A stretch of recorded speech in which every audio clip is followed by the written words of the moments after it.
Woods and his family, man. Like he means a lot to a lot of people for a lot more than just sports. Man, I don't know how many blows this guy can take, but he's a tough kid. Always has been. So just want to send that out. Hi, hey coach. Does it seem like the Raptors again just sent like a bunch of aggressive double teams toward Joel? But even though he only shot 3 for 13, and I think he only had like 1 or 2 assists, it just really seemed like he really made the right decision. Yeah, he did overall. I thought down the stretch we got a little loose with the ball, but overall I was fine. It's a great example, and we missed some great shots.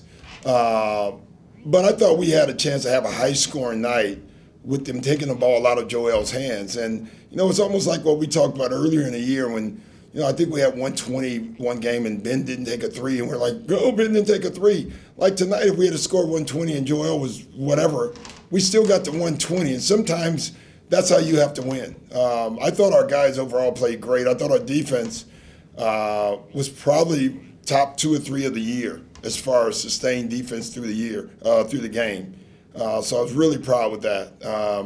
The turnovers hurt us. They had 18 of them. They forced 18. But overall, I thought Joel was great with the ball, made the right decisions. We made the right decisions. That's how you win games. And then overall, real quick, Ferk on 19 points, maybe we'll bust out of his slump. Yeah.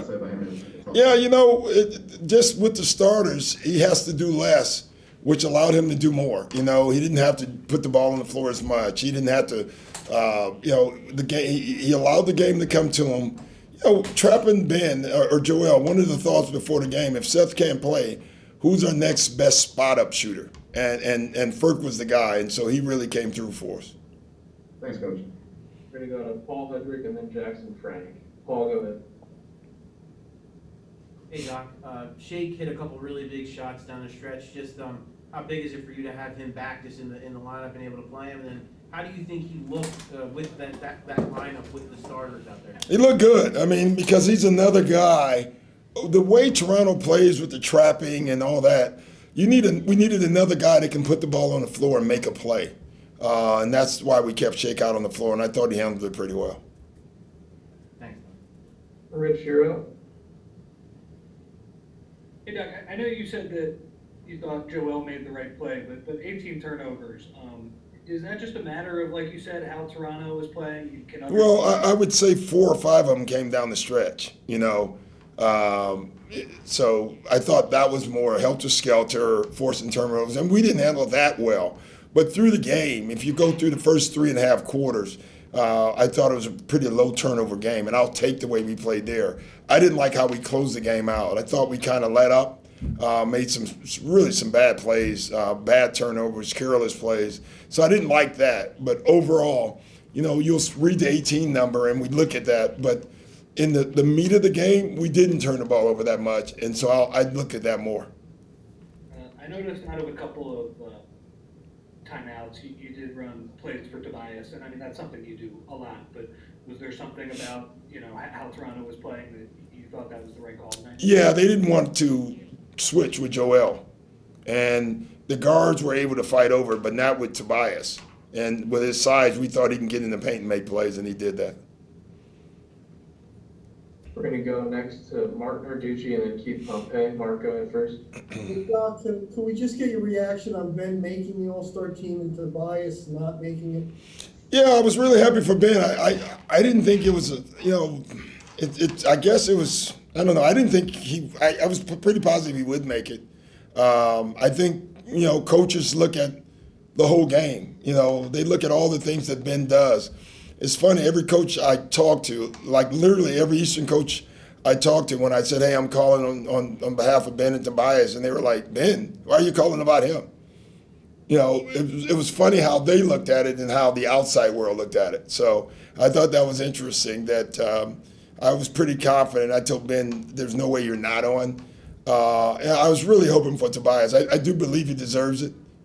He's been an all-star player this year for us. We have the best record in the East, and because of that and the way he's played, I thought he deserved to be on it. I think we have to keep analyzing, how guys get numbers and how much they affect winning. Got time for 3 more guys. It's going to be Lauren, Keith, Jackson. Lauren, go ahead.